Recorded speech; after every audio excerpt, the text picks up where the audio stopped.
So you're speaking to Ashton O'Dwyer, who corresponded with you 4 summers ago. Introduce yourself. Well, my name is Rob Troublein. I used to work here as an expert of the First World War in this museum, but since this year I'm working in the Flanders Fields Museum in Ypres. Same thing, expert First World War, Belgian Army.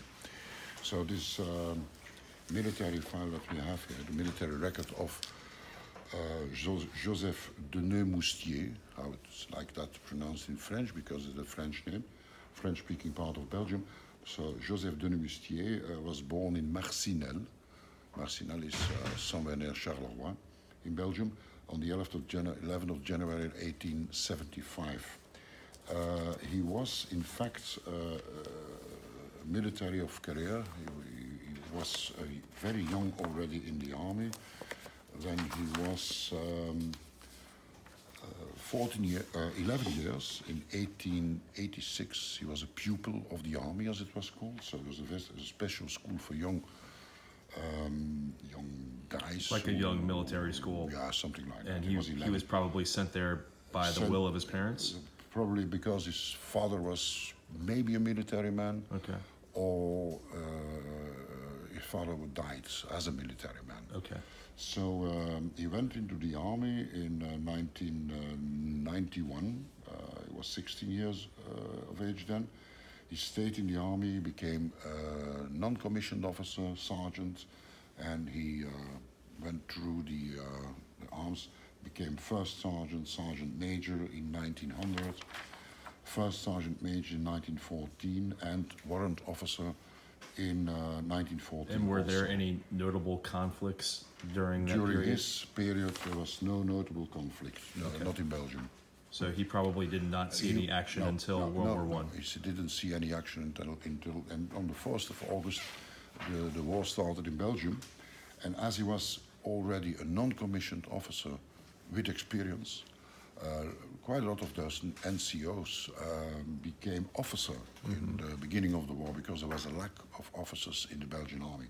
So on the 15th of August, he became officer and became lieutenant. He died in Calais, in France, in hospital, a military hospital, on the 3rd of March 1917.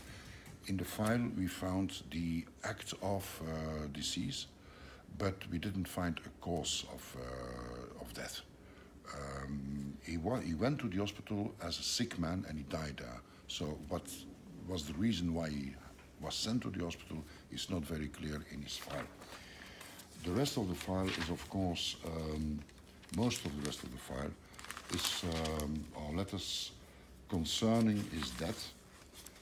All those are proofs, very important proofs for after the war, that his widow could have a pension as the widow of a military man who died during the war, was a victim of the war. He spent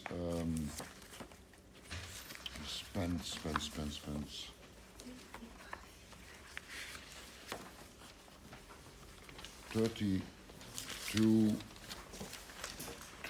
months in the army in the war. So he had right to 4 chevrons de front, 4 stripes. The first stripe, you had to be in the war in a combat unit for 12 months, and after that for every next stripe 6 months. You have a maximum of 8 stripes that you could have during the First War. He had 4 stripes, which is logic because he died, so he couldn't have much more than 4.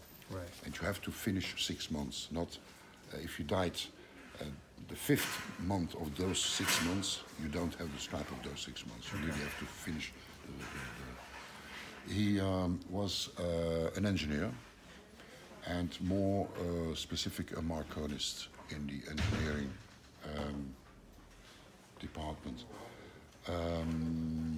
As he was rather old already, he didn't join a combat unit.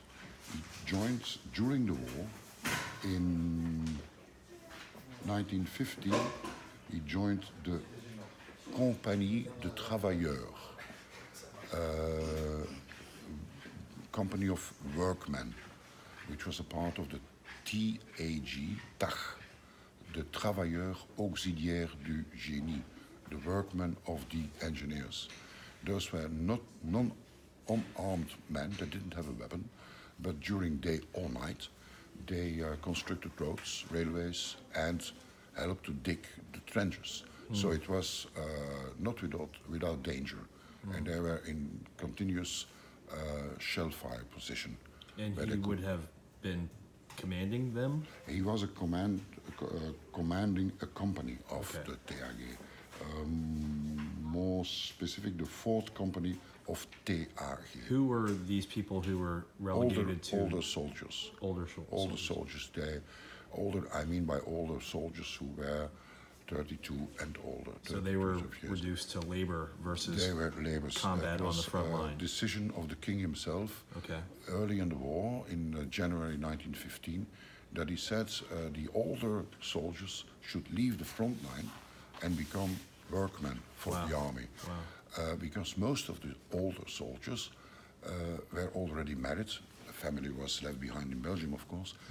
They were married, most of them, and had children. Right. So to avoid sadness and losses in the family, it was a decision of the king himself that those older soldiers should leave the front lines and become workmen of the So it's engineers. not because they were not thought of as noble, it's because the king was looking out for their families Yeah, at absolutely, home. absolutely. Okay. It and was the to next save their generations. lives. It Wow. was to save their All right. life.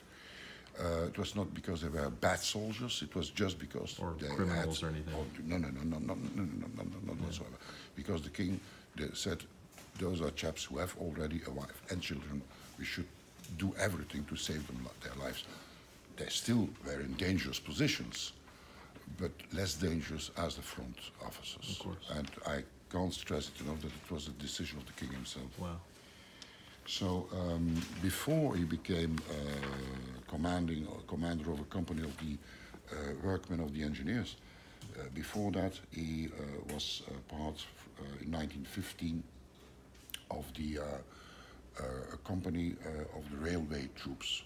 So busy with constructing railways or exploiting the railways by means of bringing supplies to the front. And then he went in 15 to the TAG, to the workmen. He was several times sick. He was 4 times sick between October 1914 and March 1917. Physically ill. Physically ill. Admitted to when the he hospital? when he went to a hospital. Okay. In France. And it does not denote that he was wounded? No. No. No. He was sick. He was really sick. Okay. Could have different reasons. Okay. Pneumonia, heart disease, whatever, typhus, whatever. So finally, the 5th time that he was sent to the hospital was on the 12th of January 1917, and he died in the hospital in Gravelines, which is in France. He died on the 3rd of March of 17, so he stayed 3 months in the hospital and died. And as I already said, in his file, I can't find a trace of the cause of death. Could be anything. Could be anything. So, what else can I say? Well, what about, in your knowledge of his unit and the men, where would he have been commanding men digging these trenches and earthworks, and where would he have seen? Everywhere on the front. Everywhere on the front. There is no location where they are staying for, I'm saying, something 3, 4, 5 months. So they were a roving They group. were rowing all everywhere behind the front. Right. And this is mostly, for the most part, all in France? In Belgium. In Belgium? In Belgium. Okay. In the non-occupied part of Belgium. Okay. Belgium was a very small part of Belgium that was not occupied, behind the river Isère. I think about 15 kilometers till the French border, so a very small part of Belgium. So we didn't have any logistics in Belgium. The non-occupied part of Belgium was not big enough for that. So our logistic installations and medical installations were built in France. That's why he went to a hospital in France. It was a Belgian hospital, but in France. Can you tell me, I saw something towards the back these letters on the graft paper. What are these? This, Yes, it says "Dear Beloved." It's almost like I can't tell if that's from him or they seem personal. no, it's not personal. It's this is a letter. This is his signature, That is his signature. Okay. and he writes to, on the 8th of September 1914, he writes to his colonel, asking to become an officer. Huh. Yeah, that he has all the necessary skills to become an officer. Credentials. And he asks even to be part of the company of the railwaymen. Wow. So this is what he wanted to do. He was And he driven. said that he has already 20 years of experience as a technical military man. Okay. Engineers are technical chaps, huh? And he gives some references of officers that are very well known to him. And his colonel answers, well, his first level of chief is a lieutenant who says that he is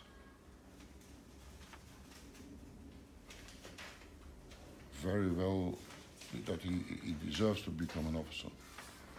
So he was that he was that he has all the skills to become an officer. That is in brief what this letter says.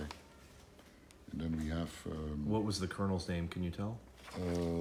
this lieutenant name Or is lieutenant. Tricot. And then we are going some level higher, and General Major Bihin was responsible for the engineers of the fortified position of Antwerp, also approves of the proposition to make him an officer on the 17th of September.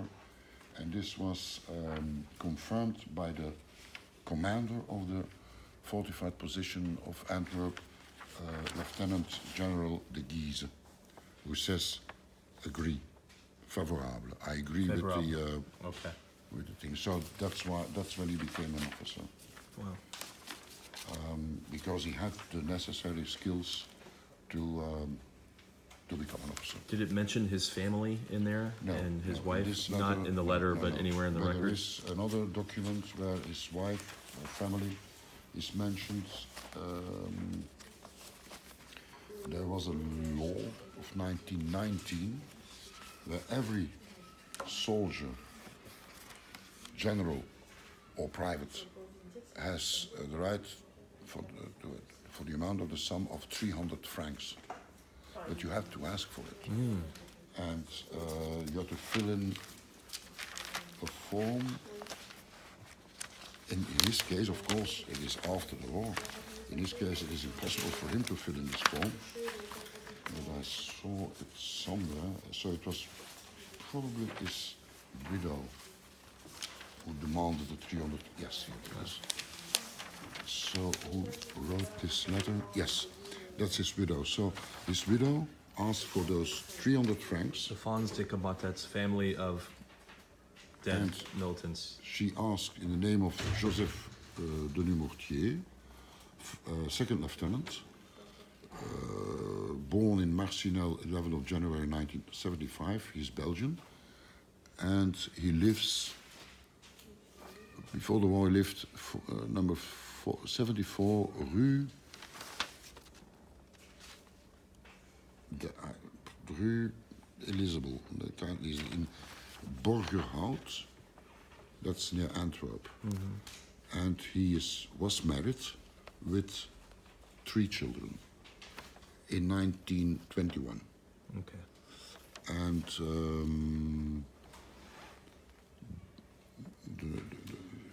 the name of his widow is Céline Mertens, and she was a nurse. I did not know that. Yeah, she was a nurse, and so she asks for That's some of The the pension. 300 frame. Yeah.